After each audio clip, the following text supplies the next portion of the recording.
Oh, bilis-bilisan ng kilos. Mamaya lang papasok na ang mga customer. Maris, ano bang ayos yan? Tingnan mo nga ang postura mo. Ani nga ng tiya nga ni Maris. Chang, masyado pong maiksi, revealing po masyado. Aba, natural naman yan eh. Nakakita ka ba ng bayaran na balot na balot?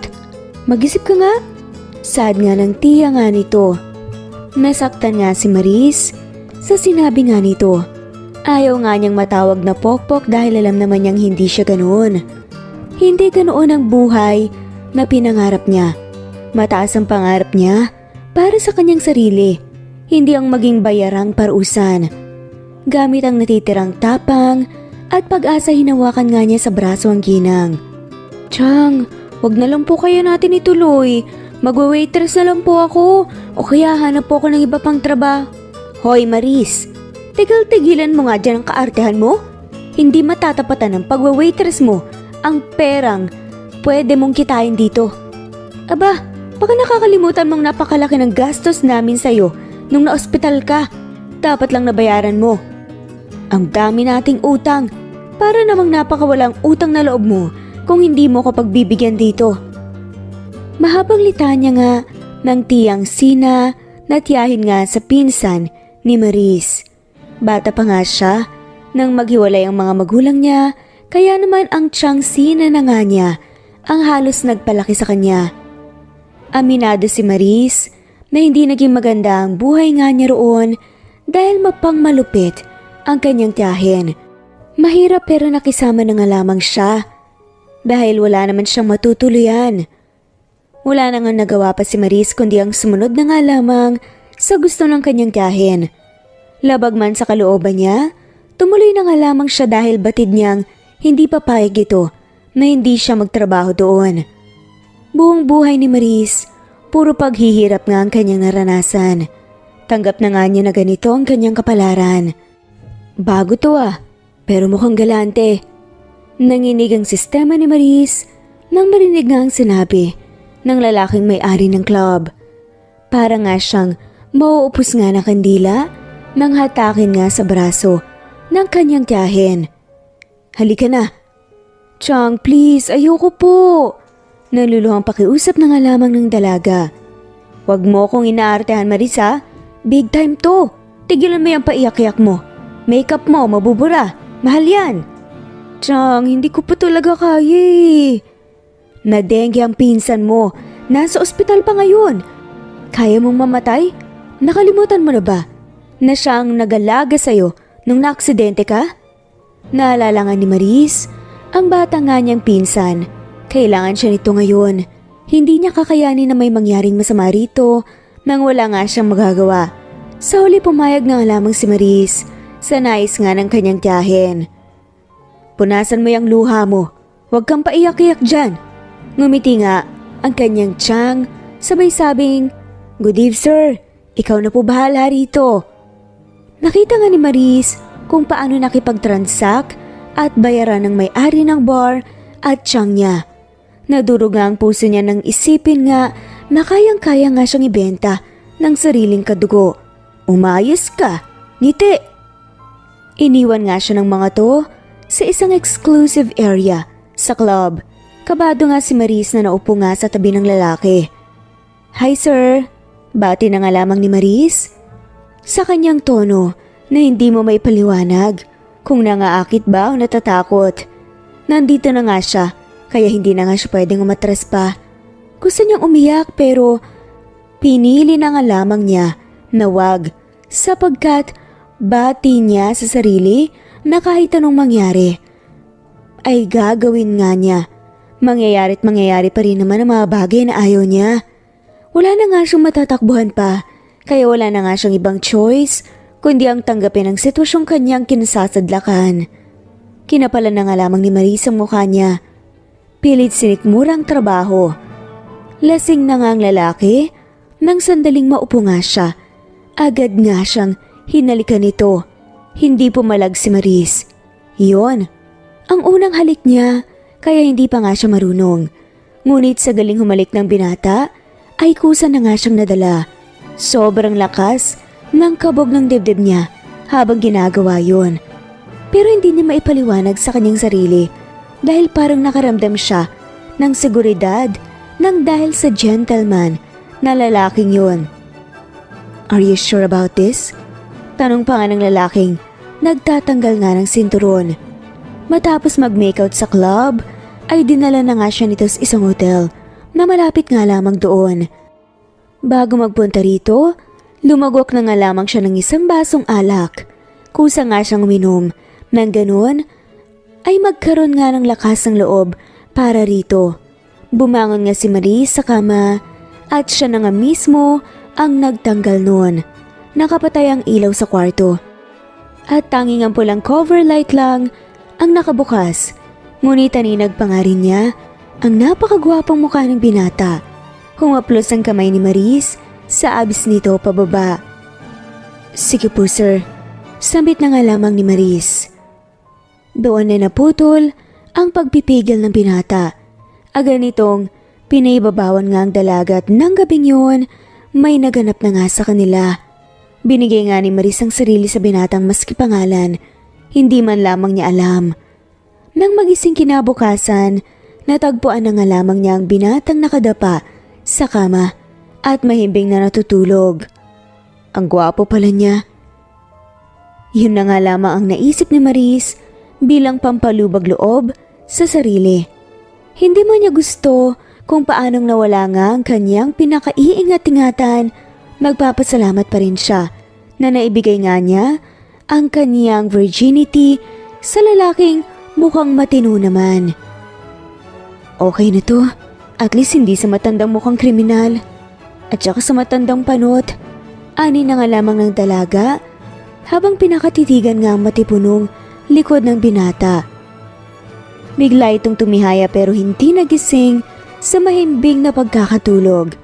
Nagkaroon tuloy ng pagkakataon si Maris na pagmasdan pa nga ito. Diyos ko, mas gwapo pala sa maliwanag. Tila nag-flashback sa isip nga ni Maris ang nangyari kagabi. May kakaiba nga siyang naramdaman sa binata. Hindi niya maramdaman na bayaran nga siyang babae noong ginagawa nga nila yon. Ramdam niya rin ang pag-iingat nito at kung paanong siniguradong komportable nga siya. Mahal pa rin talaga ako ni Lord. Nauwi ka na nga lamang ni Maris, pampalubag loob bago tuluyang nilisan na nga ang lugar na yon na hindi man lamang nakikipagkilala sa lalaki. Hanggang pag-uwi ay hindi nga niya makalimutan ang amoy ng binata. Hindi niya alam kung magkadong binayad nga nito pero batid niyang mas malaki yon, higit sa inaasahan. Dahil ganun na nga lamang ang tuwa ng tiyang niya nang makauwi nga siya. Nadatnan nga niya ito sa bahay na nagbibilang nga ng pera at halos mapunit na nga ang labi sa ngiti. "Oh, tignan mo, diba sabi ko sa'yo mas madaling kumita rito? Swerte mo, galante ang customer mo eh. May pangbayad na tayo sa ospital. O heto." Inabutan nga siya ng kanyang tiyang ng 100 papel. "Pang-load mo, baka naman sabihin mo garapal ako eh." Nilampasan na nga lamang siya ng ginang na pinaypay pa nga ang libo-libong pera. Napaluhan na nga lamang si Maris dahil pakaramdam niya, napakababa niya. Dignidad niya ang nawala ng gabing yun, pero 100 lang ang natanggap niya. Wala namang issue sa kanyang pera. Ang masakit, para bang wala lang yun, na parang napakadali ng ginawa niya. "Ate, sabi po ni nanay ikaw po yung nagbayad ng hospital bill ko?" Nangihinang sambit pa nga ng pinsan nga niyang naka-confine. "Thank you po ate. Love mo po talaga ako, no?" "Oo naman, gagawin lahat ni ate para sa'yo." Itinatak na nga lamang ni Maris sa kanyang isip na ginawa lang niya ang dapat dahil yun para sa medication nga ng kanyang pinsan na mabait naman sa kanya at mahal na mahal niya.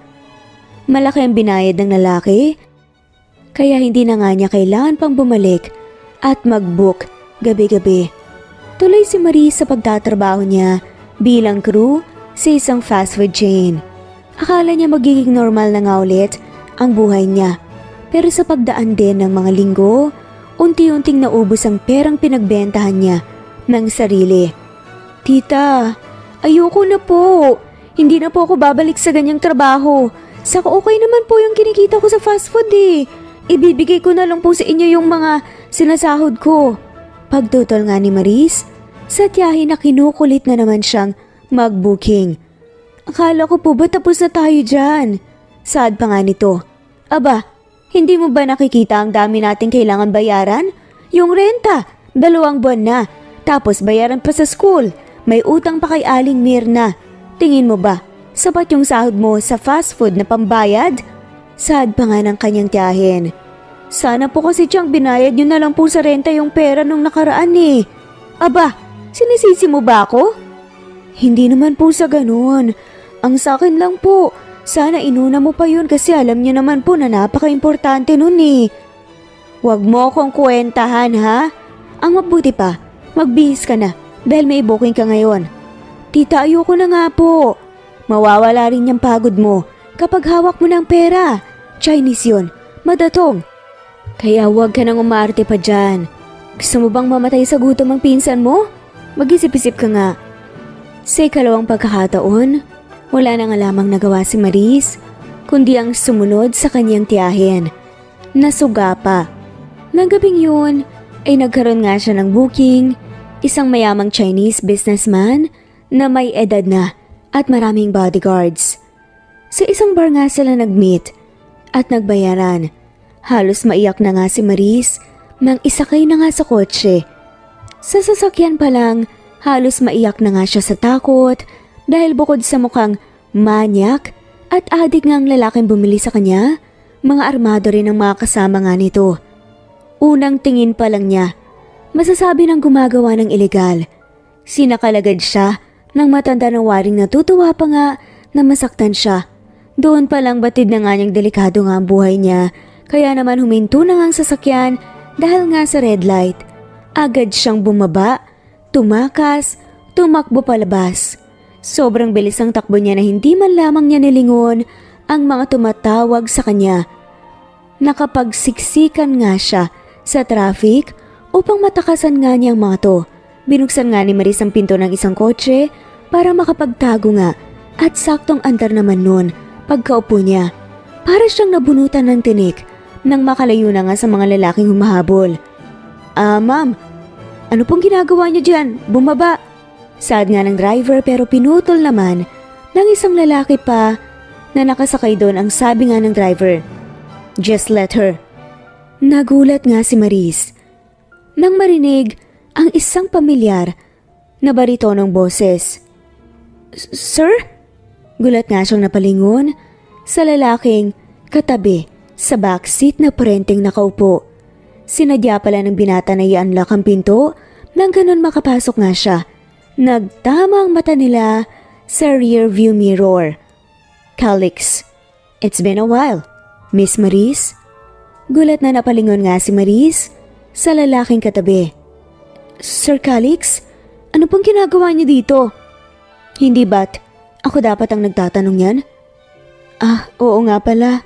Sorry po It seems like someone is chasing you, huh? Tanong pa nga ni Calix. Nakakahiyaman pong sabihin pero ganun na nga po. Hinahabol po kasi ako ng customer ko na mukhang gumagawa po ng illegal eh. Baka po mapaaga ang pagpano ko kung aabot kami sa hotel. Buti na lang po talaga nakatakbo ako.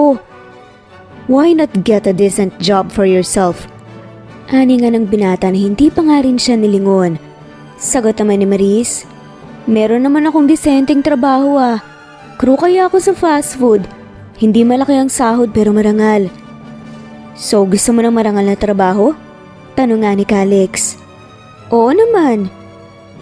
Pero bakit mo ginagawa? Binalingan siya ng binata at pinasadahan nga ng tingin ang kanyang kabuuan. Kaagad tinakpan nga ng mga braso ni Maris ang kanyang katawan. Nang mapagtanto ang suot niya, sobrang revealing at iksi ng kanyang dress na required naman sa kanyang trabaho. Uy, hindi makapanghusga ka naman. I'm not judging you. Saad naman ni Calix. Naku sir, wag ako Alam ko yung tingin na yan, pero okay lang, naiintindihan ko naman. Pero gusto ko lang naman pong linawin, Hindi po to ang trabaho ko talaga. At hindi ko naman talaga ginusto na mapasok sa gawain ganito eh. Kung may choice nga lang sana ako. Alam ko. Saad naman ni Calix. Alam niyo po? Paano niyo nalaman? Takang tanong nga ni Maris. Hindi na nga lamang siya sinagot ng binata. Tumahimik na nga lamang si Maris at itinuot na nga lamang atensyon sa view sa labas. Hindi niya alam kung saan nga sila makakarating pero kung saan man yun, wala na nga siyang pakialam. Ang tanging gusto na nga lamang niya ngayon ay ang makatakas nga sa mga lalaking yun at maging sa kanyang malupit na tiyahin. Maya-maya pa, sir, ibaba niyo na lang po ako dun sa may tabi. Dun po sa may termi. No, sasama ka sa akin. Kailangan nating mag-usap. Isinama nga siya ng lalaki sa bahay nito. Palingalinga pa nga si Maris pagkapasok nga dahil sa laki at ganda noon. Hindi nga siya masyadong kilala ni Calix pero ramdam niya na mas safe pa nga siya rito kumpara sa Chinese na lalaki kanina. Grabe, ang laki pala ng bahay mo. Tong sala buong bahay na namin to eh. Lahat ba ng kwarto rito na papasukan? Dapat lang. Baka mamaya may mamahay na multo eh. Ikaw rin sir. Baka tabihan ka sa pagtulog. Ay, sorry po, ang daldal ko na po yata. Sinundan na nga lamang ni Maris nang tingin si Calix nang dumaan nga ito sa harapan niya at nagsalin nga ng alak sa baso. Bakit hindi mo sinabi sa akin? Napakunot no si Maris. Hindi po sinabi ang alin. That you were a virgin. Biglang namula ang mukha ni Maris at nagkanta utal-utal. Kailangan po ba na alam niyo? Of course. So I should be more gentle. Gentle naman po kayo eh. Pero naiintindihan ko naman po kasi lasing ka. Parehas po tayo. Nasaktan ba kita? Nakakita kasi ako ng dugo dun sa bed. Nung gumising ako, kita sa mukha ng binata ang pag-aalala. Nasaktan, syempre. Pero kinaya ko naman, diba? Strong kasi ako eh. Kailangan, isa pa lasing din tayo at masyado na rin akong nadadala. Kaya, mas nangibabaw yung, alam mo na. Bakit pa naman namin pinag-uusapan to? Sa isip-isip pa nga ni Maris. Pero dapat sinabi mo pa rin sa akin. Does it matter? Tanong pa nga ni Maris. At sa isip-isip niya, wow, English yun ah. Oo naman. Now, stay here. You won't go back to that place again. Ha? Bakit naman po? Takang tanong naman ni Maris. Humakbang palapit si Calix at hinaplos ang kanyang muka. The distance reminds her kung anong nangyari nga sa kanila nung mainit na gabing yun. I want you here. Bulong nga ni Calix na parang nagpatayo nga ng kanyang balihibo. Sa totoo lang nahihiya po kasi ako sir eh. At kung may choice po ko tatanggihan ko po sana ang alok nyo. Pero dahil sa ginawa kong pagtakas sa customer kanina, siguradong katakot-takot na galit ni Chang ang haharapin ko. Sa oras na umuwi pa ako, wala rin ako mapupuntahan Sir Calix eh. Ayoko rin naman na bumalik sa lugar na yon. Si Chang lang naman ang may gusto na pumasok ako doon dahil hindi siya kontento sa sahod ko sa fast food. Napayo ko ang dalaga. Matapos ngang ikwento ang dahilan kung bakit nga siya nakapasok sa trabahong yon. Dito ka muna sa place ko, as long as you want. Talaga po? Biglang nagliwanag nga ang mukha ni Maris. Tila ba nabuhayan ng pag-asa? Tanging-tango lamang ang naging sagot ng binata na naglakad nga palayo. Promise Sir Calix, magiging mabait po ako. Tutulong-tulong din po ako sa gawaing bahay. Hindi po kayo magsisisi. Kahit maging maid niyo po ako rito, basta sahuran niyo lang po ako ng sakto lang. Syempre po kung okay lang, malaki na rin. Ito naman, nanatili na nga lamang si Maris sa bahay ng binatang si Calix. Isang gabi, habang nasa trabaho nga siya sa fast food at nag-aasikaso nga ng pagsasara, bigla na nga lamang sumugod dito ang kanyang tiyahin. Galit na galit nga ito at gusto nga siyang iuwi. Umuwi na tayo, hinahanap ka na ng mga pinsan mo. Pilit nga siyang kinakaladkad ng ginang sa labas ng establishmento. Maging ang guard, walang magawa sa personal nga nilang issue dahil masyadong matigas ang ginang. Ayaw naman niyang sumama dahil sigurado naman siyang Ginagamit lang nito ang mga pinsan para sumama nga siya. Pati ang gusto na nga lamang siya nitong iuwi para pagkaperahan. Chang, ayaw ko nga po. Umiiyak na nga lamang nasambit nga ni Maris. Hindi pwede. Pilit nga siyang pinapasakay nito sa tricycle. Sakto namang may magarang sasakyan na huminto sa harap nga nila. Si Calix, ang lalaki magliligtas nga sa kanya. Let go of her. Malamig na utos nga nito sa ginang. Teka, di ba ikaw yung... Dumukot nga si Calix ng ballpen at tseke saka nagsulat doon. I hope this is enough. Inabot nga nito ang tseke sa ginang na agad namang nanlaki ang mata nang makita ang halagang nakasulat nga doon. Stay away from us, cause if you dare to come near her, I might do dirty work to erase you. Hinatak nga ni Calix si Maris, papunta ng sasakyan. Mahigit 5 minuto na nga silang bumabiyahe, pero umiiyak pa rin nang tahimik si Maris sa backseat. Naiisip niya kasi ang mga posibleng mangyari kung sakaling hindi dumating si Calix. Paniguradong babalik na naman siya sa trabahong yun at siguradong mas malala pa. Mabuti na lang dumating ka. Dumating kayo. Binalingan nga ni Maris ang driver. Good thing na hindi ako nakinig sa'yo. Nag-offer kasi kaninang umagang binata matapos nga siyang ihatid. Nadadaanan nga siya rito para sanduin pagkatapos nga ng trabaho. Pero saad naman ni Maris na wag na nga. Ilang beses mo na po akong niligtas, sir. Hindi mo lang po alam kung gaano po ako nagpapasalamat sa inyo. Salamat, sir, Calix.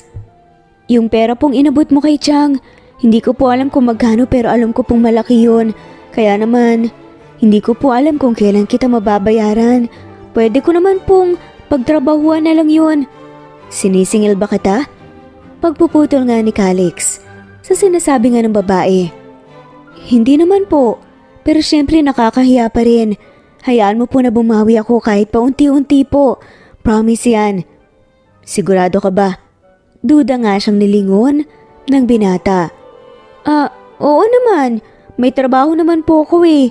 Kahit utay-utayin ko na lang po buwan-buwan ng bayad. Sabihin na po nating 2K monthly. 2,000 lang muna para naman po. Hindi masyadong mabigat. Ayos lang po ba yun? 2,000 a month times 12 months is equal to 24,000 a year. So 42. Kumunot ang noon ni Maris na kinukwenta nga sa hangin ng binata.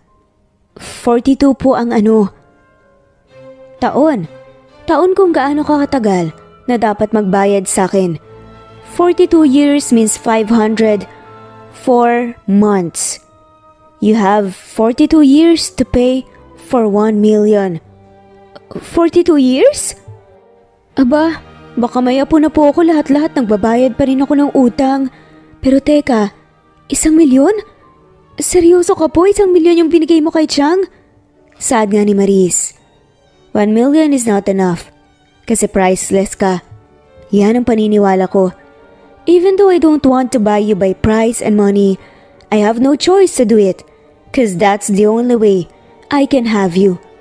At para mailigtas kita, satyahin mo para tantanan ka na niya. Saad nga ni Calix. Tulala nga si Maris sa mga nalaman. Someone just paid 1 million pesos for her freedom. Sinong hindi matutulala? Sir Calix, sorry po pero hindi ko alam kung paano kita babayaran. Hindi naman kita sinisingil. Bakit ka magbabayad? Pero masyadong malaki po ang 1 milyon para ibigay mo lang sa akin. Naku ma'am, barya lang po yung 1 milyon kay Sir Calix. Huwag mo na pong isipin. Tumatawang saad pa nga ng driver. Nabala sa pagmamaneho. Totoo naman na barya lang ang 1 milyon para kay Calix dahil hindi lamang siya milyonaryo kundi bilyonaryo pa nga. Sa edad na 26, barya lang yon para sa kanya. Kahit na, nakakahiya pa rin, pinaghirapan mo pa rin yun. Hindi naman pinupulot ang pere. E di, magbayad ka kung nahihiya ka.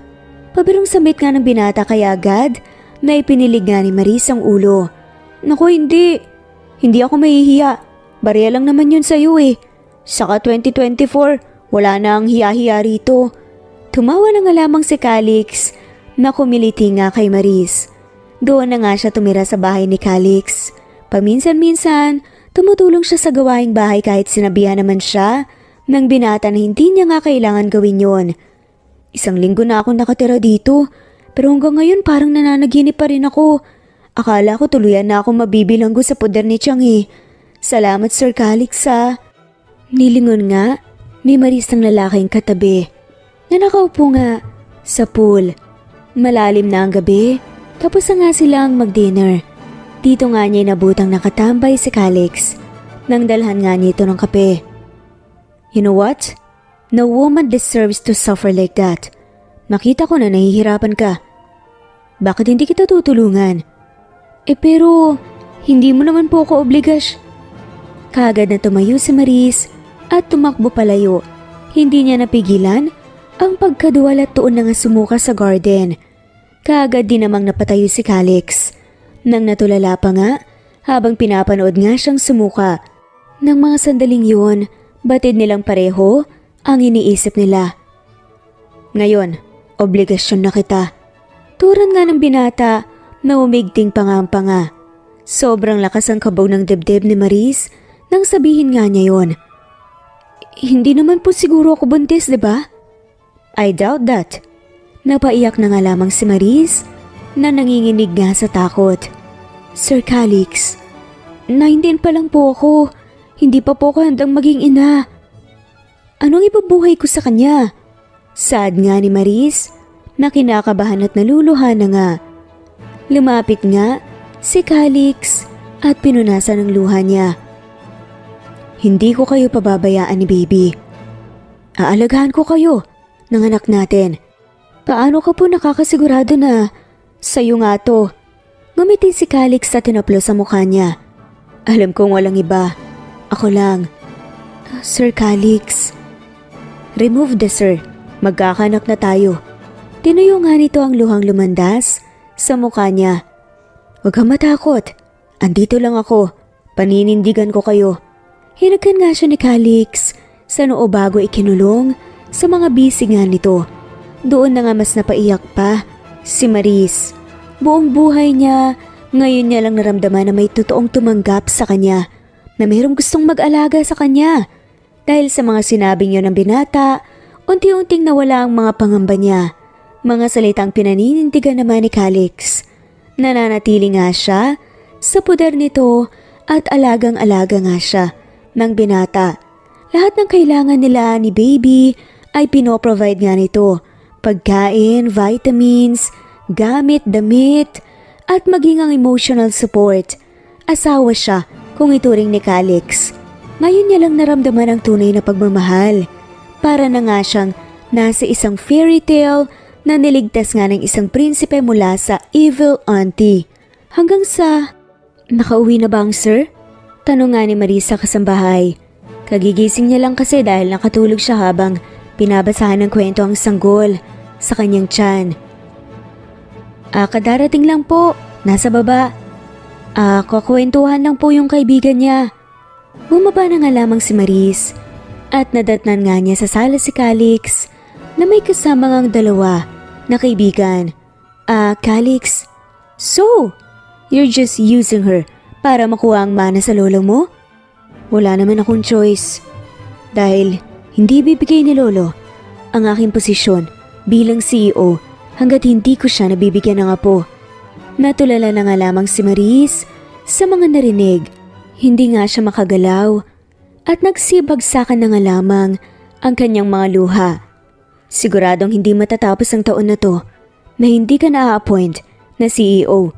Sabi ni, binuntis mo lang siya para makuha mo ang posisyon at mana. Iba ka talaga pre. Nagsitawanan pa nga ang dalawa na kaibigan na umiinom nga sa sala. Nabitawan nga ni Maris ang librong hawak na pumukaw nga sa atensyon ng tatlo. Gulat na napatayo nga si Calix at nilapitan nga siya. Kanina ka pa ba dyan? Sakto lang. Sakto lang para marinig ang mga pinag-usapan nyo. Pre, una na kami. Umi-exit na nga ang dalawa na ayaw ngang madamay sa gulo nila. Mag-usap tayo. Sinubukan nga siyang hawakan ni Calix sa braso upang igiyanga sa kung saan pero agad naman mabinawi ng babae ang kanyang palapulsuhan. Wala na tayong dapat pag-usapan, Calix. Narinig ko na lahat. Ang sakit kasi akala ko mahal mo ko. I was so stupid for assuming that. Bakit ko ba naisip yun? Masyado siguro talaga ako naging ilusyonada para isipin na baka talagang may concern ka at kahit papaano sa amin ng anak mo. I do. Sa katunayan nga, gusto kita. Hindi, mahal kita. Napailing-iling na nga lamang si Maris. Mahal mo lang ako kasi naanakan mo ko. Sinasabi mo lang yan dahil ayaw mong sumama ang loob ko na maaari pang makasama sa pagbubuntis ko. But it's okay, Calix. Naintindihan ko naman. Umpisa pa lang naman talaga alam ko na ang lugar ko sa bahay na to. I should stay at my place. Hindi na ako dapat na naghangad pa ng mas mataas. Yung narinig mo kanina, ano lang yun? Mag-e-explain pa nga si Calix pero hindi mo na kailangan mag-explain. Okay lang, Calix. Sino ba naman ako, diba? Ngumiti na nga lamang ng mapait si Maris. Tinapik sa balikat si Calix bago ito nilampasan. Umakyat na nga si Maris sa taas at wala na nga nagawa pa si Calix kundi ang panoorin siya. Nang gabing yun din, nilisa na nga niyang mansyon. Sinamantala niya matulog ang lahat ng tao sa bahay. Higit na si Calix. Matagumpay siyang nakaalis at simula nga ng araw na yun, hindi na nga siya muling nagpakita pa. Makalipas ang 5 taon? Oo na, ito na, sandali lang po. Isa-isa lang. Opo, baby. Taranta nga si Maris na hindi magkanda o gaga sa pag-aasikaso sa triplets. Oo, triplets nga ang kanilang mga naging anak ni Calix. Maging si Maris nga, nawindang nang malaman na triplets pala ang dinadala niya. Hindi naging madali ang buhay niya sa nakalipas sa mga taon at hindi na nga niya alam kung paano niya nakaya pa. Marahil, malakas nga ang pananalig niya sa itaas na sobrang pinagpapasalamat nga niya. Mommy, braid my hair please. Request nga ng anak niya na si Cassie na pinakabunso nga sa triplets. I will baby later, okay? Sagot naman ni Maris sa anak na tinutulungan nga ito sa pagsusuot ng dress na gagamitin nga niya para sa ballet performance ito sa school mamaya. Mommy, hindi ko po ni Kobe yung shoes ko. Umiiyak pa nga na sumbungan ni Kiyo. Hiram lang eh. Depensa naman ang kapatid. Hindi na nga alam ni Maris kung ano ang uunahin. Hindi madaling mag-alaga ng isang bata. Paano pa kaya kung ganitong 3 na ubod pa ng kukulit at ang tatalino pa? Pahiramin mo na muna si kuya mo. Palit na muna kayo. Yung sapatos niya na lang muna ang gamitin mo. Saad na nga lamang ni Maris. Parehas naman niyang binilhan ang dalawa pero pagtagal ay mas gusto na nga ni Kobe yung nasa kapatid niya. Kaya ngayon, nagtatalo nga ang dalawa. Napailing-iling na nga lamang si Maris na hindi magkanda o gaga sa mga anak. Enough na, okay? Huwag na mag-away pa. Kiyotahan na, baby. Behave na kayo mga anak. Kalmadong pakikipag-usap pa rin ni Maris sa mga anak kahit na stress na nga siya. Nag-overtime na nga siya sa work kagabi kaya late na nga nakatulog dahil nga kailangan nga niyang umabsent ngayon para sa event ng mga anak sa school. Magpa-perform ng ballet si Cassie. Isasama niya naman ang dalawa para manood. Mabuti na nga lamang at dumating nga si Trisha, ang best friend at ninang nga ng anak niya. Ako nang bahala rito sa mga inaanak ko. Asikasuhin mo na yung dalawa. Salamat, Trisha. Ano ka ba? Wala to. Para namang hindi tayo mag-BFF. Binihisan na nga ni Maris si Kobe habang si Kiyo naman ay kanyang sinapatusan. Matapos ang halos 1 taon ng pakikitigma ay sa wakas nakarating na nga rin sila sa school. Dito na po yung mga magpa-perform. Naku, tawag na kayo. O sige Maris, ako nang bahala dito sa dalawa. Saad naman ni Trisha.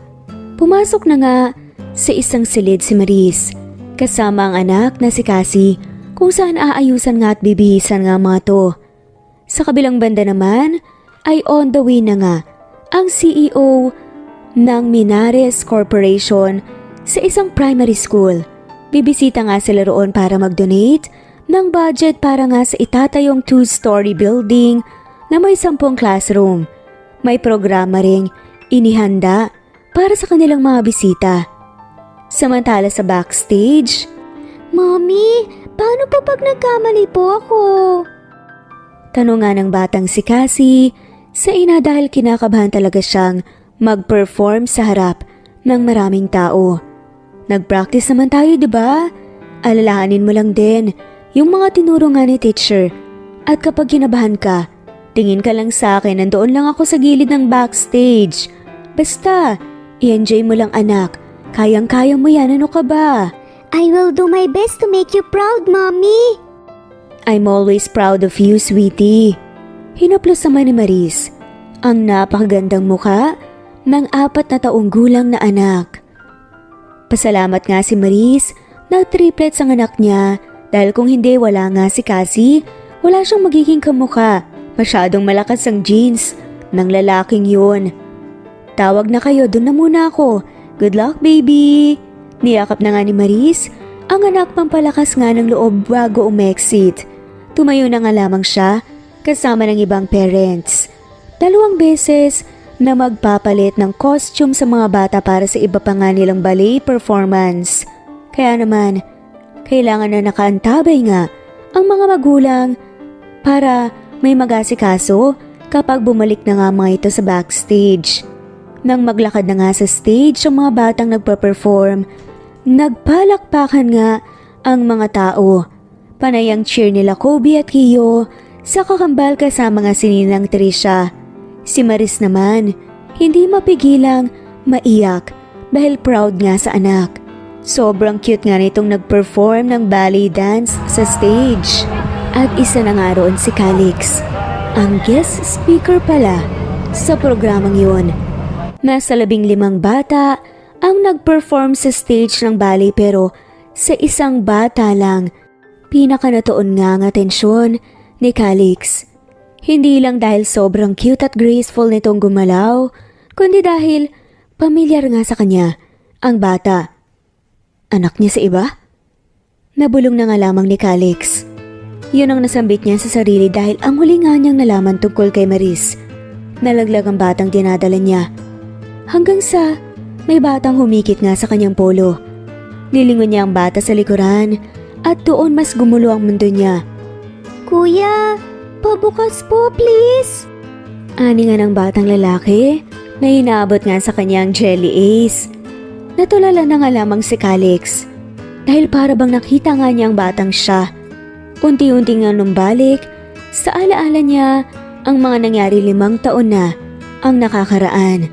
Kung kanina, inisip na lang niya na baka nagkaanak na nga sa iba si Maris. Ngayong nakita na nga niya ang batang kamukha niya, sigurado na nga siyang may posibilidad o malaki talaga ang posibilidad na anak niya ang mga to.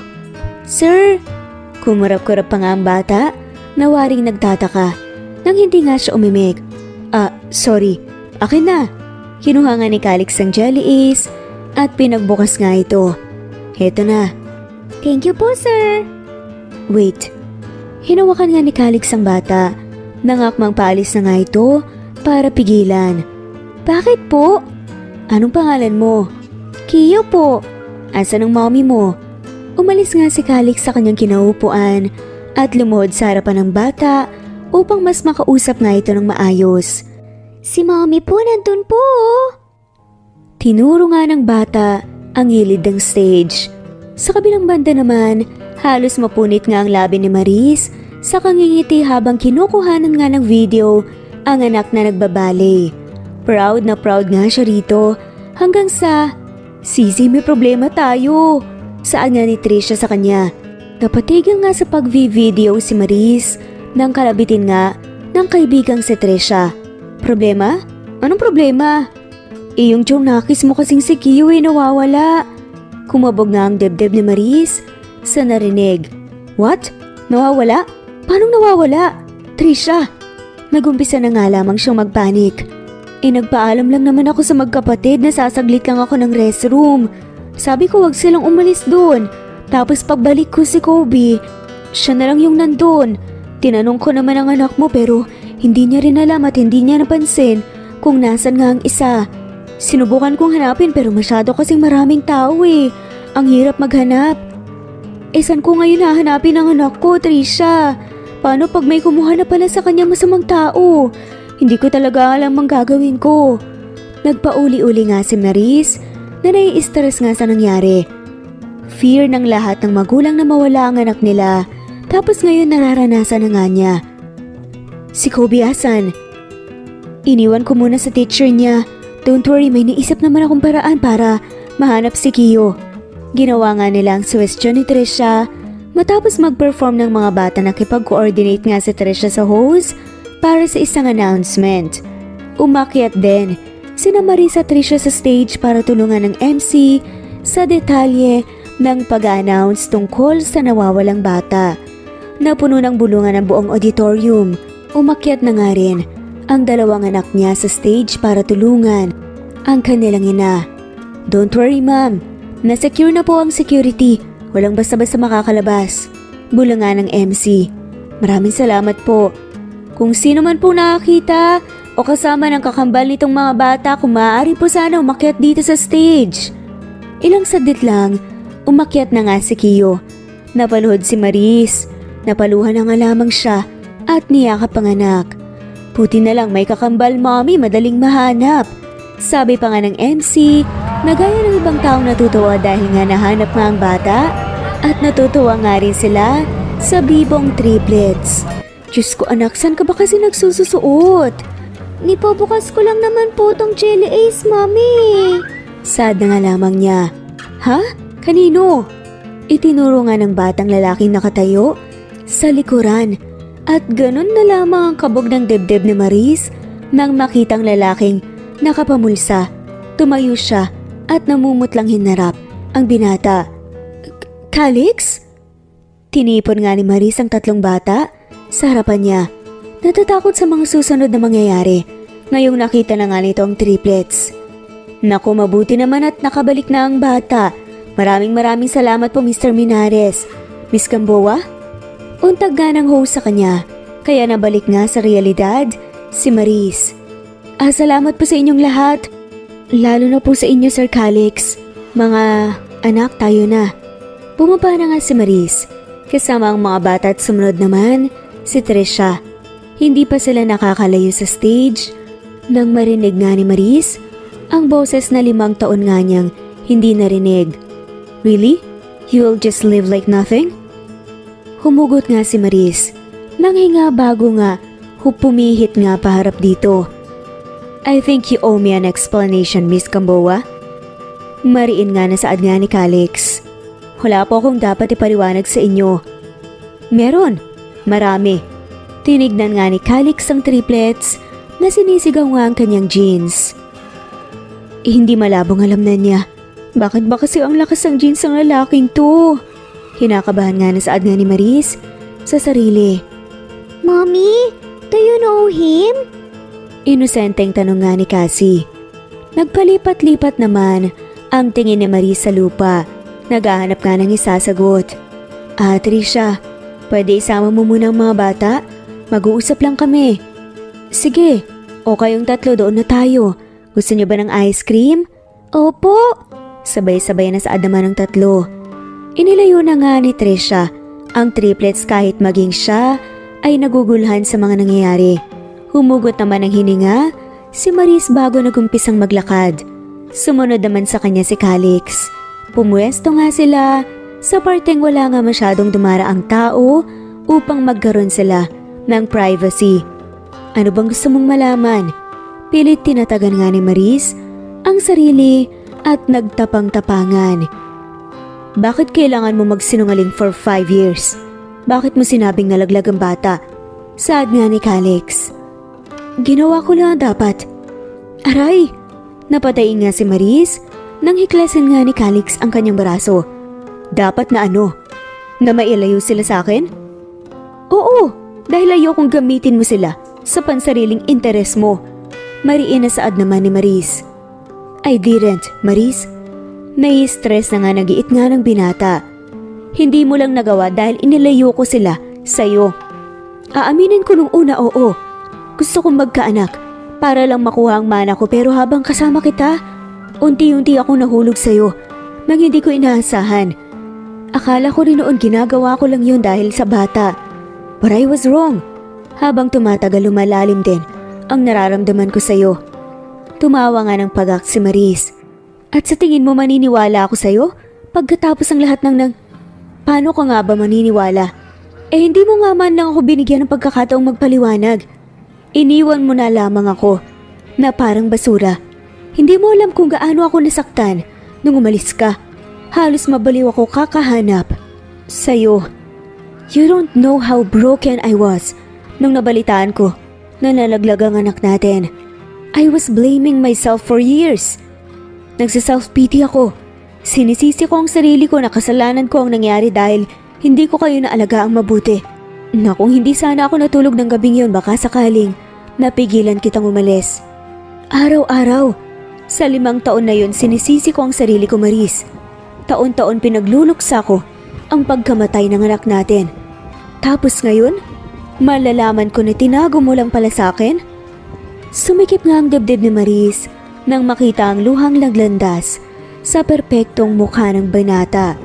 Humugot nga siya ng hinga at pilit pinatatag ang sarili.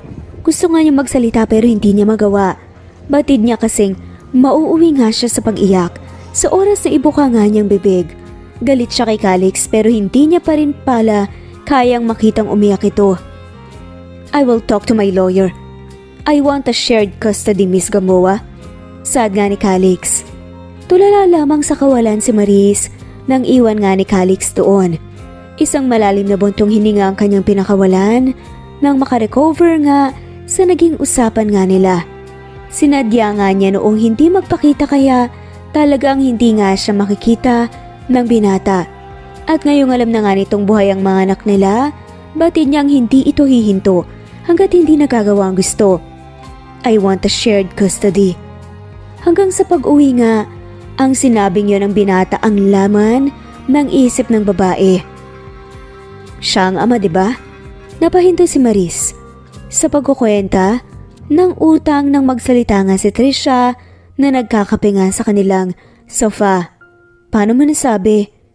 Maang-maangan pa nga niya habang nagsusulat. Ay naku girl, obvious na obvious te. Nagsusumigaw ang jeans ni Pogi. Hay, napailing na nga lamang si Maris. So ano na? Anong ano? Nag-usap ba kayo kanina? Anong pinag-usapan niyo? Gusto daw niya ng shared custody. Pagkukwento nga ni Maris. Oh, edi mabuti. May makakatuwang ka na sa mga bata. Hindi ka na rin mamamroblema pa sa pang-tuition ng 3. Hindi ka na mangungutang gaya niyan. Hay nako, hindi madaling bumuhay at mag-alaga ng triplets ha. Pero Trisha, ayoko. At bakit? Tumaas ang isang kili ng babaeng may hawak na tasa. Hindi mo ba naisip paano kung gamitin niya para sa pera at kapangyarihan ang mga anak ko? Nai-stress nga na sambit nga ni Maris. Hindi naman siguro. Saka shared custody nga, diba? Kung may plano siyang ilayo sa yung mga bata, di sana sinabi na niya na kukunin niya sa'yo. I think gusto niya lang talagang kilalanin siya ng mga to bilang tatay nila. Pero depende pa rin. Depende saan? Depende kung ang gusto niya lang ay magpakaama. Paano kung gusto rin pala niyang magpakasawa? Ay, tigilan mo nga ako Trisha. Walang ganun. Hindi mo sure. Nangasar pa nga na saad nga ng kanyang kaibigan. Tinotoo nga ni Calix ang nais nga nitong shared custody. Nagulat na nga lamang si Maris ng isang gabi makatanggap nga ng tawag. Halos mabitawan nga niya ang cellphone nang marinig ang boses ng binata. Teka, paano mo nalaman ang number ko? Gulantang nga na tanong nga ni Maris. I have my ways, Miss Gamboa. Biglang naalala nga ni Maris ang kaibigang si Trisha. Kahit hindi nito sabihin, alam niyang kay Trisha nito nakuha ang number niya. Ang babaeng yun talaga. Nanggigigil na nga lamang napabulong na sabi nga ni Maris matapos nga ilayo ang phone. Napabulong na nga lamang siya ng kung ano na parang mangkukulam. Ano nga atin? Sada man ni Calix. Nag-set na ako ng appointment with the lawyer. I'll send you the details. See you, Miss Gamboa. Sad nga nito. Wait, ano? Namatay na nga ang tawag, kaya napairap na nga lamang si Maris. Maya-maya pa nakatanggap na nga siya ng text galing sa lalaking yon. Nakalakip nga sa mensaheng iyon ang petsa, oras at lugar kung saan nga sila magkikita. Humugot nga muna si Maris ng hangin bago pumasok sa glass door. Ayaw man niyang magpakita, pinili na nga lamang niyang tumuloy pa rin dahil walang mangyayari. Kung iiwasan niya lang ang binata, hindi niya rin habang buhay na may tatago ang mga anak dito. Para lang silang mag-aabulan nang walang katapusan pag ganun. Hindi lang siyang mapapagod, kundi pati na rin ang mga anak niya. Nandun na nga si Calix at ang lawyer nang dumating siya. Have a seat, Miss Gamboa. Mariin nga nitong Saad. Medyo na-intimidate siya sa pagiging masyadong formal ng binata. Naupo nga si Maris sa isa sa mga couch at inumpisa na nga ng abogado ang meeting. Nagkaroon lang sila ng usap at legal na kasunduan sa harap nga ng abogado. Nagpirmahan din sila para sa legal na kasulatan. Saad na nga ng lawyer, just call me kapag may kailangan kayo. Umalis na nga ang abogado dahil tapos na nga ang meeting. Hindi naman ganun kahirap ang hinihingi ng binata, kaya hindi na nga sila umabot pa sa korte. Gusto lang nitong makilala at mabisita ang mga anak, paminsan-minsan. Isang bagay na bukas naman si Maris. Siya rin ang tatay, Maris. Paalala nga ni Maris sa isipan. Ayaw nga niyang makita nito ang mga anak nitong maliliit pa nga na hinahanap nga ang kalinga ng isang ama na nangungulila. Napagtanto ni Maris hindi pwedeng habang buhay niyang ilayo ang mga anak dito. Tulad lang din sila ng ibang bata na naghahanap nga ng proteksyon at pagmamahal ng isang ama. Alis na rin ako. Salamat sa pagkain na. Sinakbit nga ni Maris ang bag at tumayo. Bakit? Napahinto nga siya sa paghakbang ng takang nilingon si Calix. Stay here. Sad nga ni Calix. Hindi niya naintindihan kung bakit pero para siyang na-hipnotismo at kusang upo roon. Dumaan ng ilang minuto, pareho nga silang nilamon ng katahimikan. Walang ibang naririnig kundi ang paghahalo nga ni Calix ng kape sa tasa. Ano ba kasing kailangan mo? Sabihin mo na kaagad na makaalis na ako. Hindi yung nagtititigan tayo rito. I want to meet them now, Maris. Gusto ko makilala ang mga anak ko at makilala nila ako ngayon din. Kaya ihatid kita. Wala na nga lamang nagawa si Maris. Mommy, sino po yung guy? Mommy, si daddy po ba yun?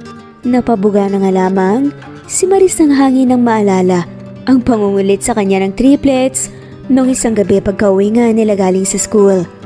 Fine, sad na nga lamang nito sa lalaki na labag man sa loob niya.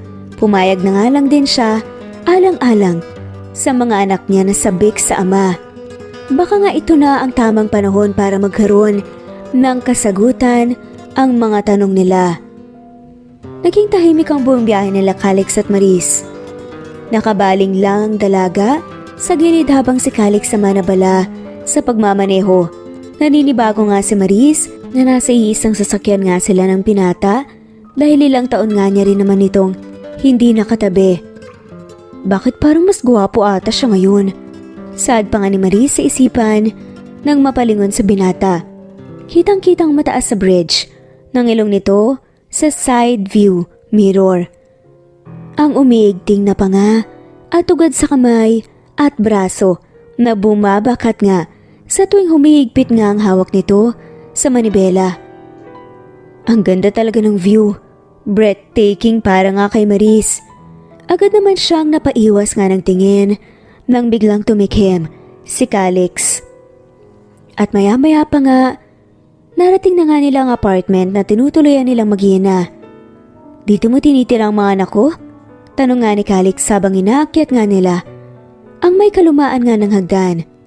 Huwag kang judgmental dyan. Saad nga ni Maris. Wala naman akong sinasabi Wala nga pero yung mata mo meron. Yung tingin mo masyadong mapanghusga Oo, maliit lang to saka hindi masyadong maganda pero... At marumi. Dugtong pa nga ng binata na halatang hindi nagustuhan ng lugar. Umikot ang mata ni Maris. Oo na, marumi na. Pero yung tinitirahan namin malinis saka safe naman. Saad nga ni Maris. I doubt that. Sagot naman ni Calix sabay umiling. Alam niyo kayong mayayaman talagang mga OA. I just want the best for my children. Saad naman ni Calix. Hoy, okay yung buhay nila dito O nandito na tayo. Binuksan nga ni Maris ang pinto at sumalubong nga sa kanila ang ingay ng mga batang nagkukulitan. Sobrang chaotic ng bahay dahil sa triplets at may lumilipad pa ngang mga throw pillow, nagkalat din ang mga laruan sa sahig at walang kaayusan ang lugar. Bigla tuloy nahiya si Maris sa lalaking kasama nga niya ngayon. Makalat lang ngayon dahil naglalaro sila, pero naglilinis ako palagi rito Defensive nga na saad pa nga niya. I'm not even complaining. Defensive ka na, miss. Nakaising saad nga ni Calix. Naninigurado lang. Tumikim nga si Maris at agad naman niyang napukaw ang atensyon ng mga bata. Napahinto ang triplets sa paghahamagan at gulat na napalingon sa kanila. Dito na si Mommy! Nauna na ngang tumakbo si Kobe. Sumunod naman ang kambal na sinalubong nga siya ng yakap. You were the man in the program! Turo nga ni Kiyo kay Calix. Umiti naman ang Ginoo at bumate. What's up, kiddo? Mommy, who is she? Inosente ang tanong nga ni Cassie. Nayakap nga ang doll. Tinignan nga ni Maris ang iba pa nga niyang anak at maging ang mga ito ay naghihintay na nga rin ng sagot niya. Mga anak? He is your dad. Laglag lang ang pangalang triplets habang nakatingin nga sa kanilang dalawa. Ilang segundong namayani, ang katahimikan nagang sa binasag na nga yan ni Calix. Hi, I'm Calix, your dad. Is he a ghost? I don't know. Sagot naman ni Cassie sa tanong nga ni Kobe na kapatid niya. Paano kaya siya nabuhay ulit? Bulungan pa nga nila na ikinatawa nga ng bahagya ni Calix. Hey, may I know what's going on? Singit pa nga ni Calix dahil kanina pa nga siya naguguluhan sa pinag-uusapan nga ng triplets. We thought you're dead. What? Dead? Nagsalubong nga kaagad ang kilay ni Calix. Si Maris naman hindi mapakali at hindi alam ang gagawin gayong mabubuko na nga siya sa kalokohan niya. Sabi po kasi ni Mommy, dead na po si Daddy. What? Sinabi mo yon? Hindi naman Hindi na nga naituloy pa ni Maris ang kanyang sasabihin. You said it kaya, Mommy. Sabi mo po nikain ng dinosaur po si Daddy. Ani nga ni Cassie, kaya hindi magkamayaw nga ang ina sa pagtanggi. Hindi kaya, pagtanggi na nga lamang ni Maris na hindi alam kung paano lulusot sa sitwasyon niya ngayon. Hindi naman nagpatalong mga anak na malinaw nga ang memorya sa bagay-bagay. You did, Mommy. Sabi mo pa nga po, wag na po namin hanapin si Daddy kasi wala na po siya nanikain na po siya ng dinosaur. Kasi po, bad siya. Diba kayo sinabi yun ni Mommy? Tumango-tango na nga lamang si Kiyo bilang pagsang-ayon. Namumula na nga si Maris, nahiyang-hiya nga sa nangyayari. Kulang na nga lang, ay hilingin nga niyang matunaw nga sa kinatatayuan. Pinaningkitan na nga lamang siya ng mata ni Calix at bahagya pa nga itong napailing. You're unbelievable. Saad na nga lamang ni Calix. Sorry na. Nag-peace sign na nga lamang si Maris. So, you're our daddy po talaga? Pagkumpirma nga ni Cassie. Yes, I'm your dad. That's why we look like you, right, Kobe? Saad naman ni Kiyo. Absolutely. Sagot naman ni Kobe. Daddy, we miss you. Yumakap naman kagad si Cassie sa ama na tumunaw nga sa puso ni Calix. Hindi inaasahan ni Maris na mapapaiyak nga ito sa simpleng yakap na yon. Nakatayo na nga lamang siya roon at pinapanood ang magama. May iyakan man, nanaig pa rin ng saya dahil sa wakas ay nakilala na nga nila ang ama nila. Akala nga ni Maris, hindi na nga agad makakasundo ng mga ito ang ama. Pero hindi ganun ang nangyari. Nakipaglaro na nga kagad ang mga to na para bang matagal na nga silang magkakilala. Ganun lang siguro talaga kapag magkadugo. Lalo't noon pa man sabik na nga sa ama ang mga triplets. Hinayaan na nga lamang ni Maris na magkulitan ng magdadadi sa sala nang sa ganon ay makapag-bonding naman sila. Nagtungo nga muna si Maris sa kusina para igawa ang mga to ng merienda. Matapos gawin ang sandwich at juice, bumalik na nga siya sa sala upang tawagin nga ang mga to. Ganun na lang ang gulat ni Maris nang makita nga si Calix na nakaluhod nga sa sahig at nakatuon ang mga kamay roon. Sa likod nito ay nakasakay nga sila Kobe at Kiyo. Hubad na ang mamahaling coat ng binata at tanging ang dress shirt na nga lamang ang suot na halos maligo na nga rin sa pawis. Sa tabi nila ay nakatayo nga ang anak na si Cassie na may suot na fairy wings at may hawak na magic wand. Tuwang-tuwa namang iwinasiwas ngayon ng bata na nagtatalon pa nga sa tuwa ng mag-umpisang gumapa nga si Calix. Mommy, look! I turned Cathy into a horse with my magic! Hiya! Tuwang-tuwa naman sila Kobe at Kiyo na kinakabayo nga ang ama. Laglag lang ang panga ni Marie sa mga nangyayari. Hindi siya makapaniwala. Sa isang iglap na makikita sa sitwasyong gano'n ng isang kilalang masungit at kinatatakotang bilyonaryo, niwala nga sa hinagap niya na gagawin yun ng binata para sa mga anak. Kaya naman gano'n na nga lamang din ang sayang naramdaman niya dahil nakikita niyang ginagawa nitong lahat. Mapasaya lamang ang mga ito. I think this is just the start. Ani nga ni Marie sa isipan habang pinanonood nga itong nagkukulitan. Gusto man niyang hayaan pa ang mga itong maglaro pero hindi nga pwede dahil matutunaw na nga ang yelo. Tatabang ang juice. Kids, enough na muna. May merienda na tayo dito, tara kumain. Yay! Daddy, tara, kain na po us! Hinatak na nga ng magkakapatid ang daddy nila papunta sa kusina. Sumunod naman si Maris na naiiling. Dumating lang daddy nila parang nakalimutan na yata ako. Ay, drama yarn. Pagdating nga sa kusina, nagulat pa nga si Maris nang ipaghatak nga siya ng upuan ni Calix. Gentleman pa rin sa isip-isip pa nga nito. Salamat. Malamig na saad na nga lamang niya. Nakita nga ni Maris kung papaanong asikasuhin ni Calix ang mga anak sa hapag. Lalo ang nag-iisa nga nilang babae na si Cassie. Sinusubuan ito ni Calix at kapag nagkakaamos ay pinupunasan nga. Kitang-kita niya ang pagiging maalaga at concerned nga niya sa mga to kahit ngayon lang sila nagkita. Bakit? Untag nga ni Calix sa kanya kaya agad na nga lamang nag-iwas ng tingin at sumimsim na nga lamang ng juice ang babae. Sagot naman ni Maris, "Ha? Wala." Gusto niyang sabihin na natutuwa nga siyang panoorin sila pero nahiya siya. Baka rin lumaki ang ulo nito kaya minabuti na nga lamang nilang sarilinin. Marami pa nga si Calix na kailangang pagdaanan para masabing mabuti siyang ama. At sa puntong yun, masasabi kong hanggang saan ang kanyang pasensya. "Can we talk?" Tanong nga ni Calix. Napahinto nga saglit si Maris sa paghuhugas nga ng marinig ang boses nga ni Calix. Itinoob nga niya ang huling plato bago hinarap ang binata. Sa balcony tayo. Tinuyo ni Maris ang kamay gamit ang pamunas. Hinagip pa nga nito nang tingin ng mga anak na nanonood nga sa TV sa sala bago nagpatiuna papunta sa kwarto.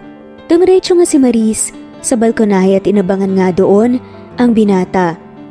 "Anong pag-uusapan natin?" Tanong nga ni Maris. "My gosh Maris, bakit mo pa tinatanong yan? Malamang tungkol sa bata ang pag-uusapan niyo, wala namang iba Sermon nga ni Maris sa kanyang isip. Sungit-sungitan lang siya sa harap ni Calix pero sa loob niya ay pigil na pigil nga niya ang sariling mapangiti. Ang gwapo, nakakainis. Singhal pa nga ni Maris sa isipan habang pinanunood nga ang bawat pagbuka ng bibig ng lalaki. Nagsasalita lang naman ito pero ganun kalala ang epekto sa kanya. Parang nag-i-slow-mo nga ang paligid habang nag-uusap nga silang dalawa. Nakita pa nga ni Maris kung paanong dinilaan nga ni Calix ang pangibabang labi at kung paanong umiigting ang panga nito sa tuwing magiging intense ang sasabihin. Mas gumwapo siya. Mula sa mukha bumaba nga ang mata ni Maris sa katawan ng binata. Mas gumanda pa ang pangangatawan. Bumaba pa nga ang mga mata at huminto nga yun sa pagitan ng hita ni Calix. Naku, at mukhang mas lumaki siya ngayon na. Sad pa nga nito ng nakakaloka. Napalunok na nga lamang si Maris nang makita nga ang umbok doon na mas halata dahil nga sa gray na slacks na suot nga nito. Diyos ko, kakayanin ko ba to? Hindi. Ipinilig nga ni Maris ang ulo dahil nga sa kalokohan na naiisip. Bakit? Tanong nga bigla ni Calix. Ha? Malaki kasi. Parang binuhusan nga ng malamig na tubig si Maris nang mapagtanto ang nasabi niya sa lalaki. Napakunot noo si Calix. Malaki ang alin? Sa lubong ang kilay, natanong nga ng binata at kagad nga siyang naghanap ng isasagot. Tumikim si Maris bago nagsalita. Malaki. Alam kong malaki ang pagmamahal mo sa mga bata kaya malaki rin ang tiwala ko sa'yo na hindi mo sila pababayaan. Di ba? Sad pa nga ng babae. Hindi lang yan ang malaki, Maris. Kaya this time napakunot noo si Maris. Ha? Napatanga ang dalaga. Pinipigilan ng sariling mag-isip ng kaberdehan. Ano pang malaki? You know what I'm talking about. Hoy! Bastos mo ah! Sad pa nga ni Maris. What's wrong? Hindi ba malaki ang kaya kong ibigay sa kanila? I want the best for them. Alam kong maayos sila rito pero gusto ko pa rin yung mas maayos. Ibibigay yung buhay na deserve nila.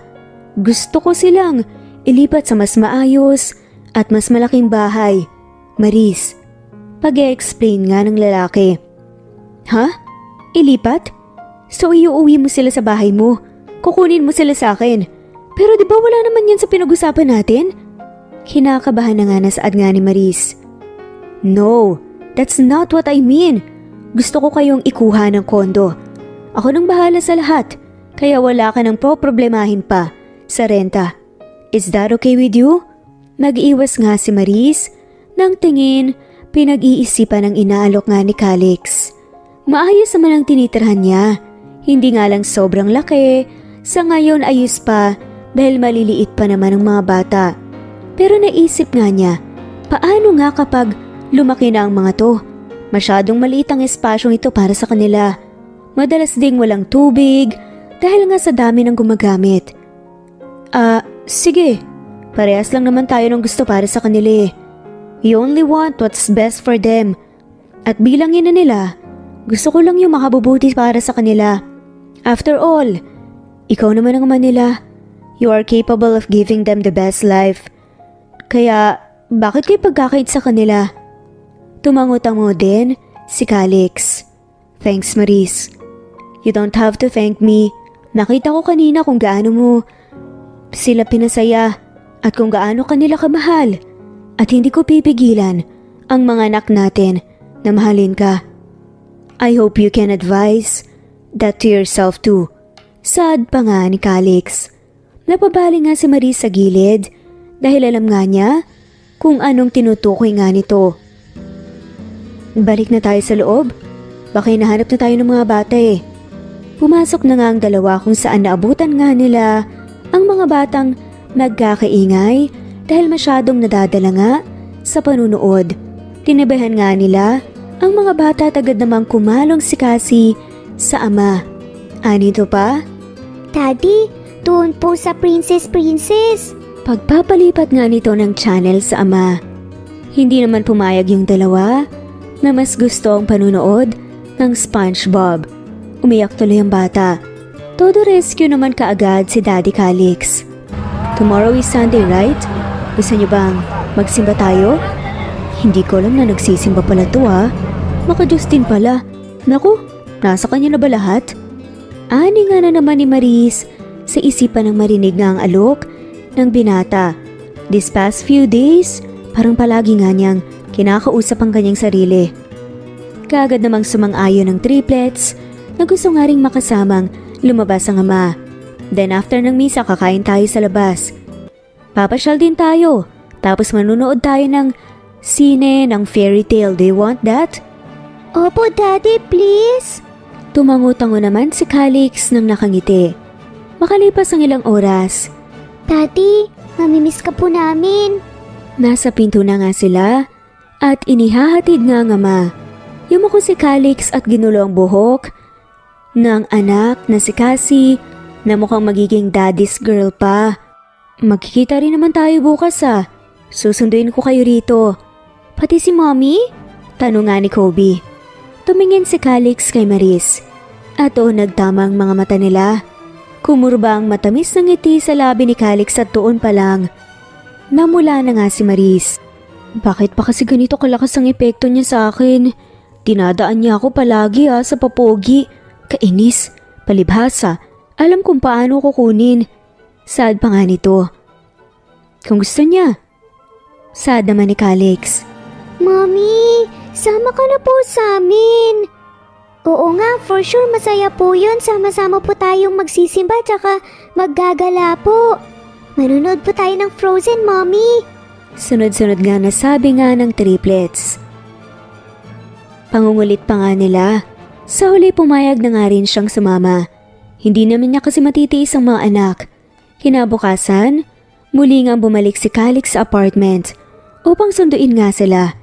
Excited nga ang mga batang pumasok nga sa sasakyan.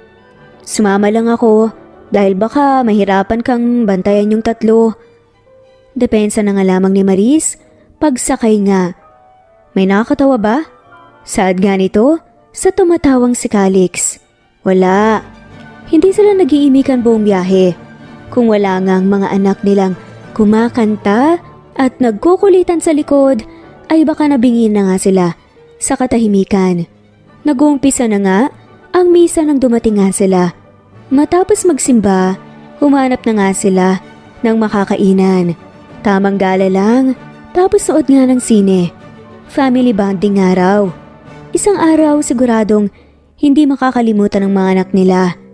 Isang araw naging parang buong pamilya nga sila. Pagpasok nga ng Lunes, naging abala na nga silang lahat. Yung triplets sa school, si Calix sa kumpanya, at si Maris naman sa trabaho niya sa isang hotel bilang isang casino dealer. Matapos ang trabaho, dumiretso na nga si Maris sa sasakyan ng jeep upang pumara ng masasakyan. Pasado alas 7 na nga ng gabi, kaya madilim na nga rin ang paligid. Sa hindi inaasahang pagkakataon ay nabastos nga si Maris ng lalaking dumaan. Lasing nga ito at halatang wala nga sa tinuang pag-iisip. Pilit nga siyang pinapasama nito kahit na nagpupumiglas na nga siya. Sama ka na kasi sa akin, miss. Ganda-ganda mo oh. Kuya, ayoko nga eh. Asik nga ni Maris. Sige na, wag ka nang makulit. Paliliga. Isang malakas na suntok ang pumutol nga sa sinasabi ng bastos na lalaki. Napatakip na nga lamang si Maris sa bibig nang bumulagta ang bastos na lalaki. Calix? Get inside. Mariin na saad nga nito. Tulala pa naman sa nangyari, agad na sumakay nga si Maris sa kotse sa takot na baka sundan pa nga ng lalaki kanina. Nabura na nga lamang ang takot sa dibdib niya nang makalayo nga sila sa lugar na yon. Don't tell me napadaan ka lang. Masyado naman yatang imposible yon. I was about to fetch you. Kaso, sabi ng guard nakaalis ka na raw. Saad naman ni Calix. Sinusundo mo ko? Bakit? Tanong naman ni Maris. Hindi siya sinagot ng binata. Lumipas ang ilang sandali, pero nanatiling tikong pangarin ang bibig nito. Ang tipid talagang magsalita ng isang to. Heto tuloy ako, hindi maiwasang hindi mag-overthink. Ang assuming ko naman kung iisipin kong Sinusundo niya ako kasi gusto niya ako. Ani pa nga ni Maris sa isipan. Maya-maya pa nga ay huminto na ngang sasakyan sa parking space ng isang condominium. Anong ginagawa natin dito? Tanong nga ni Maris at hindi pa nga rin siya sinagot ni Calix.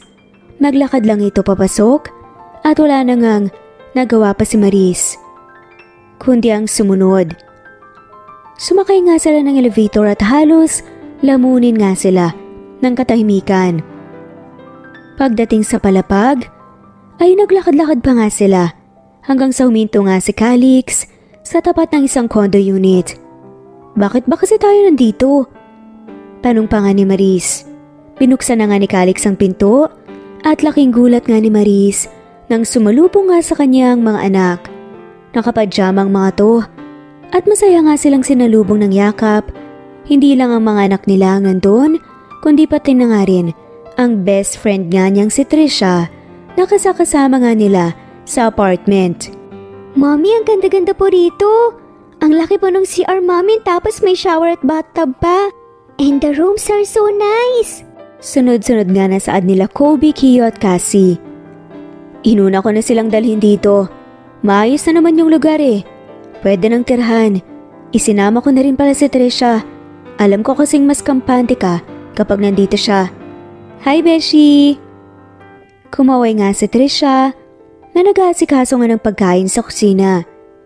Bumili na rin pala ako ng pagkain. Ani pa nga ni Calix na ang tinutukoy ay ang mga pagkain na ayos nga ni Trisha sa lamesa. Parang sobra naman ata to.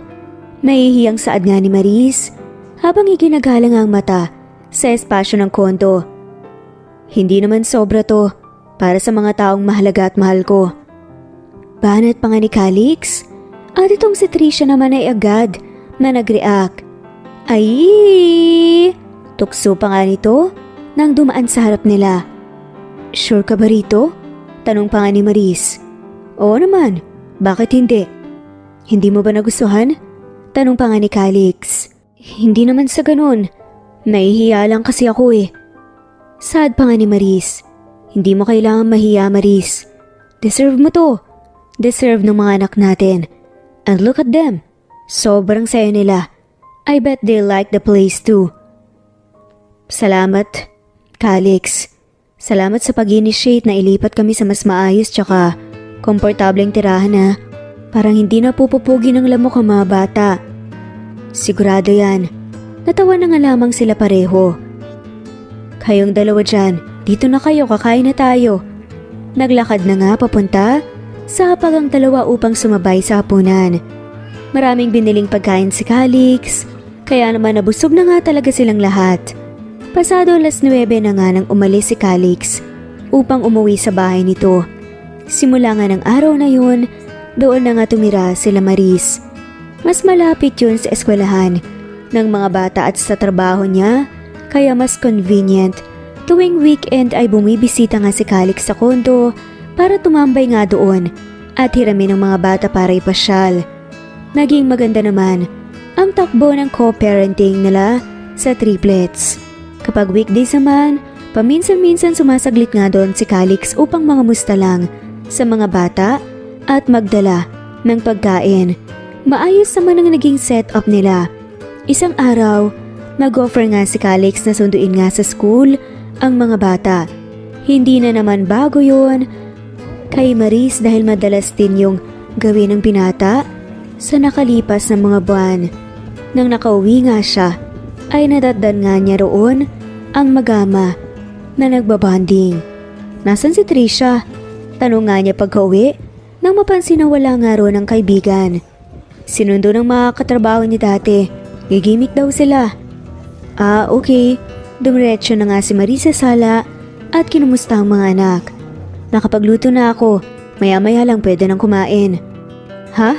Sige. Magbibihis lang ako. Namamangha nga si Maris sa pagiging responsable nga ni Calix. Naghapunan nga sila na masaya, nagkwentuhan, nagulitan, nagtawanan. Hanggang sa nang matapos na nga sila, ako na dyan. Pagboboluntaryo nga ulit ni Calix nang natatan nga siya nitong naguhugas. Tugon naman ni Maris, ano ka ba? Wag na, kaya ko naman to eh. Ikaw na rin naman ang nagluto eh. Ang mga bata pala. Natutulog na. Napagod yata sa laro namin kanina. Nagulat na nga lamang si Maris nang matagpuan nga ang binata sa tabi niya. Ito ang nagbabanlaw ng mga platong na sabon. Maya-maya pa, napadaing na nga lamang si Maris nang mahiwa na ang kutsilyong hinuhugasan. Agad namang sumaklolo si Calix at itinapat yun sa nakabukas sa gripo. Nang mahugasan nga ang sugat, pinaupo nga muna siya nito nang magamot ang kanyang sugat. Pinanood na nga lamang ni Maris ang binata at nilalagyan nga ng band-aid ang kanyang nahiwang daliri. Hindi naman yan malalim, kaya minimal na nga lamang din ang pagdurugo. Sobrang seryoso nito sa ginagawa, tumambay ang tingin ng dalaga sa labi ng binata. Napamura na nga lamang si Calix sa isipan ng bigla na nga lamang siyang hagkan ni Maris. Mukhang hindi na napigilan ng dalaga ang kanyang nararamdaman. Maging si Maris, nagulat nga rin sa kanyang ikinilos. Halos murahin nga at iumpog nga niyang sarili sa ginawa, ngunit nang tumugon si Calix, tuluyan na nga siyang nadala. Calix. Namumungay nga ang matang bigkas ni Maris. Sa pangalan ng binata ng buhati nga siya nito. Ikinawit na nga lamang ni Maris ang mga binti. Payakap dito upang hindi mahulog. Pumikit na nga lamang siya at tumugon sa mga halik nito.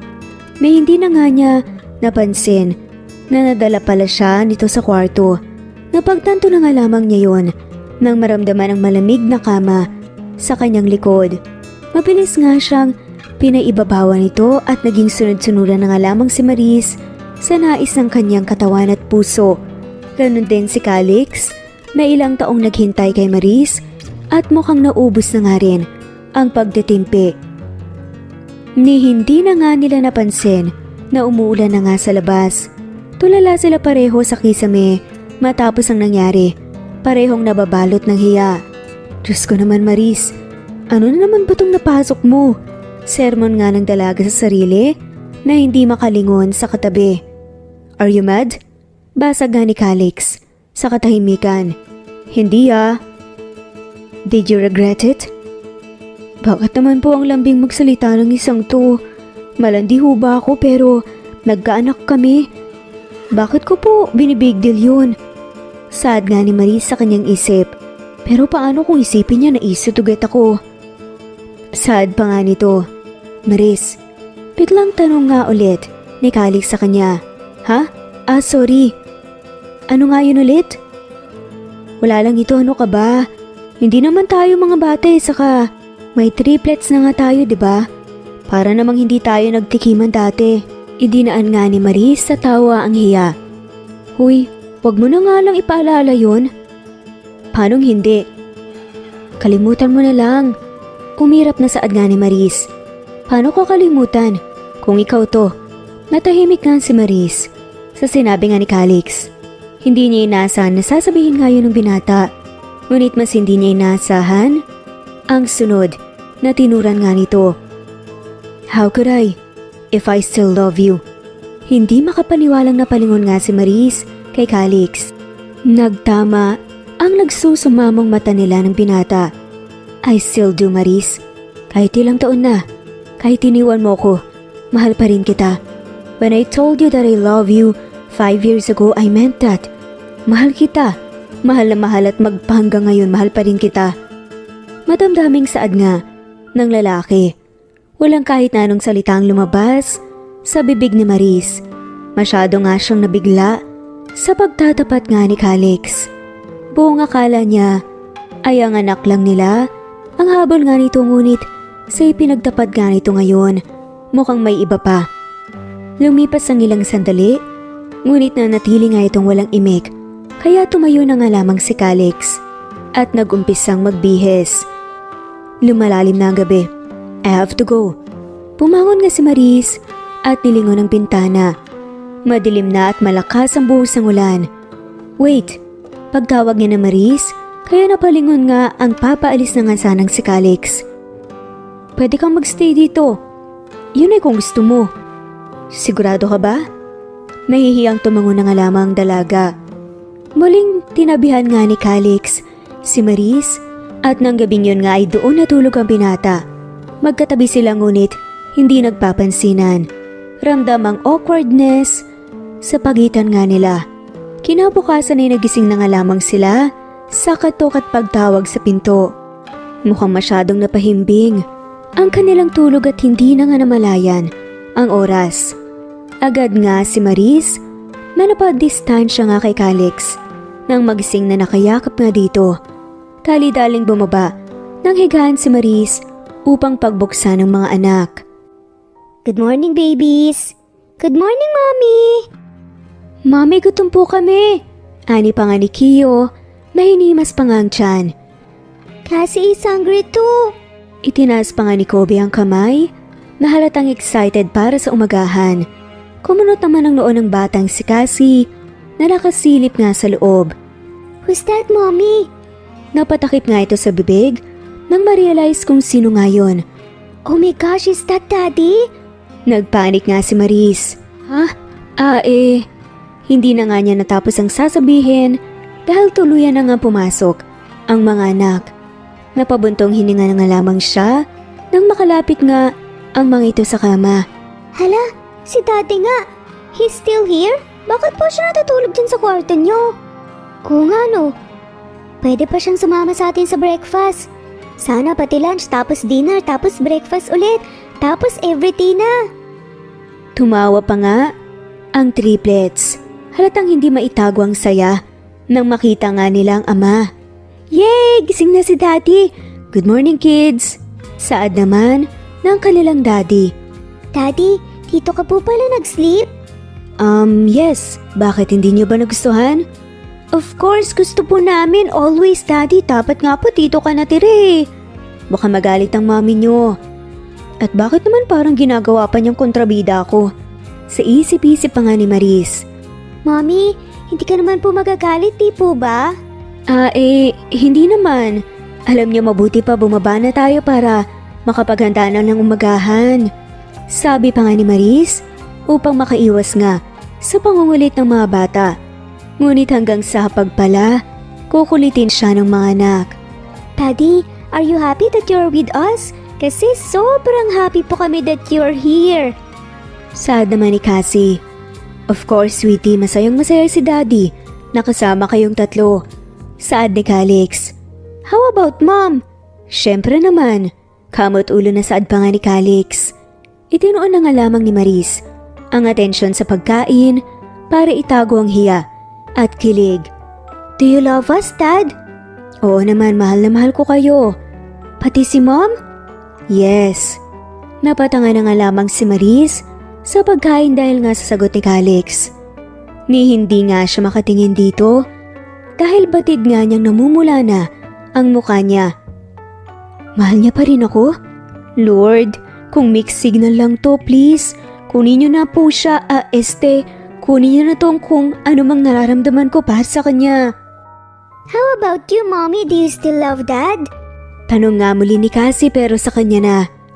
Nakisali na nga rin ang mga kuya nito at dinig na dinig nga niya ang mumunting hagik-gikan ng triplets na naghihintay nga sa sagot niya.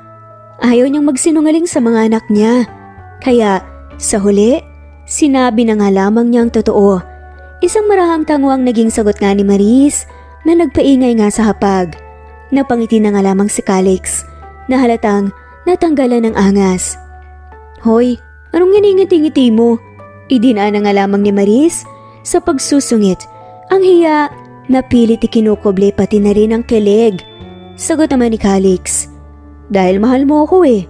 Sabi mo, hindi nakiimik si Maris na idinaan na nga lamang sa malalaking subo ang hiya. Akala mo walang ginawa kagabi. Pabebe rin eh. May gagawin ka ngayon? Tanong nga ni Maris sabay inom ng tubig. Wala naman, bakit? Pwede ka muna rito. May mimit kasi akong friend galing US. Baka pwedeng ikaw na muna ang bahala sa mga bata. Wala kasi si Trisha kaya... Okay, sure ka? Tumango si Calix. Wala naman akong pasok ngayon so daddy's duty muna. Gusto niyo ba yon mga anak? Tanong pa nga ni Calix. Opo, opo. Sang-ayon naman ang triplets na halatang excited nga makabanding ang daddy nila. Pabisi-bisita na nga lamang kasi ito habang weekdays after ng trabaho sa office kaya sandali lang nilang nakakasama.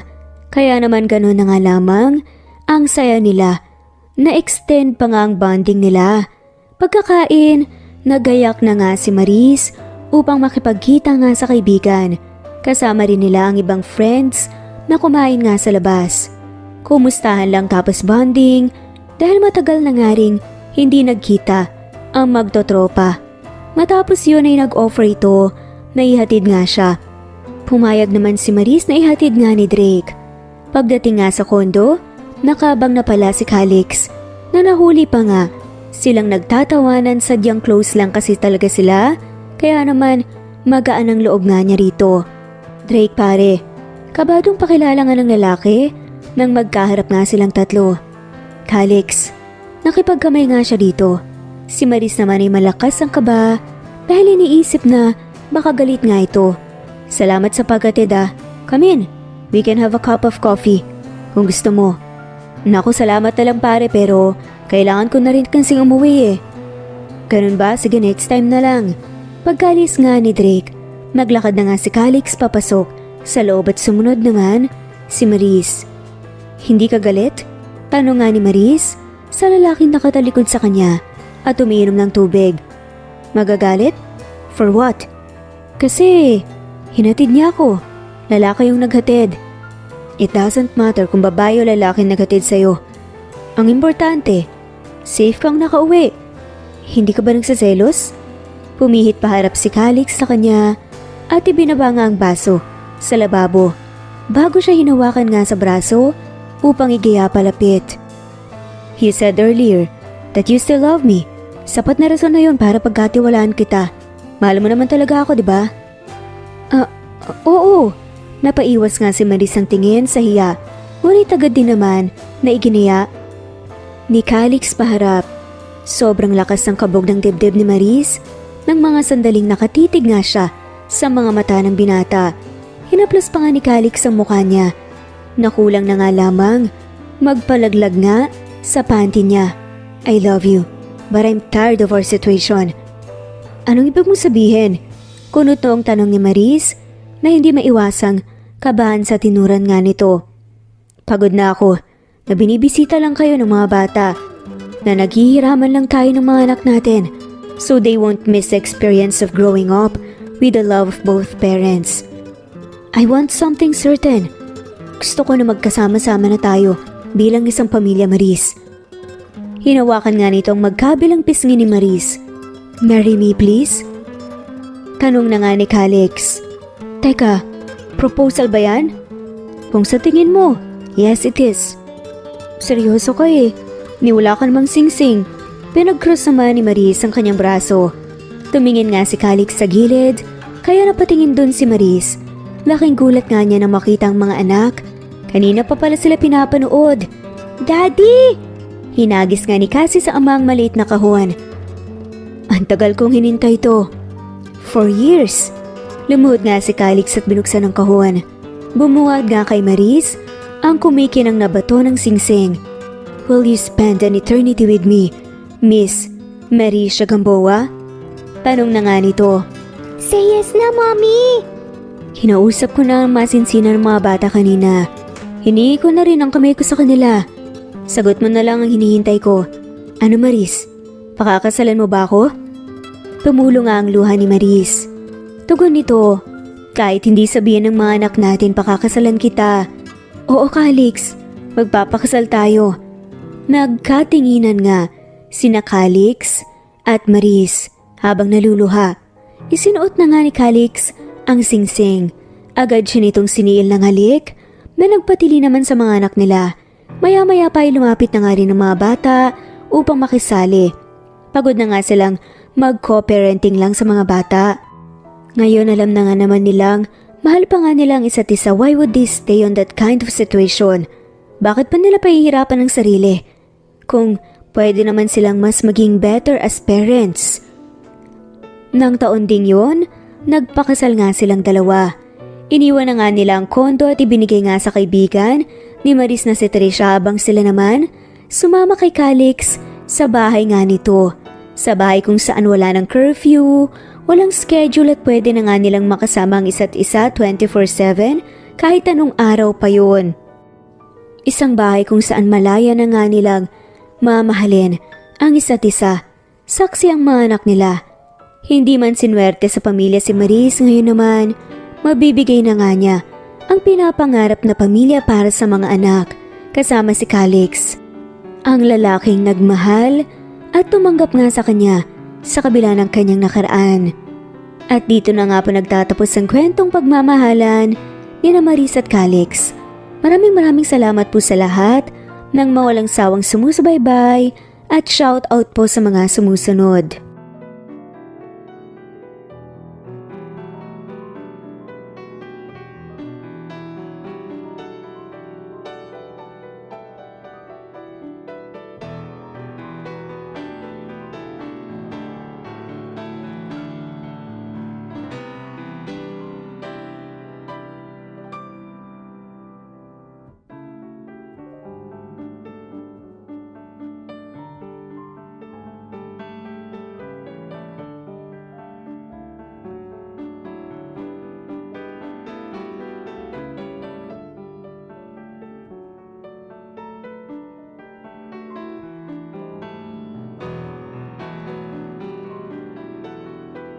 Gloria Donato, Flor Xiao of Cebu City, Mary Jewel of Oman, Violi Marceliano, Kidim Tez, Florence, John, Amaya Adrian de Jessica Rose, Teresa Bulie, Honey Villasenor, Shell Rodriguez, Teresita Dizon, Imelda Forteza, Rosalie Bergonia, Maria Lui, Irma Emma, Teresita Schmid, Maria Alma Parcon, Julieta Hermosura, Nesbeth Hanaban, Neva Fajardo, Marie Ferlin, Loida Salon, Nian Vlogs, Arlene Anita Hernando, Roslyn Yusay, Evangeline Jimenez, Joel Ponce, Anita, Edita, Merlin Bilbar, Sapphire, at shoutout na rin po sa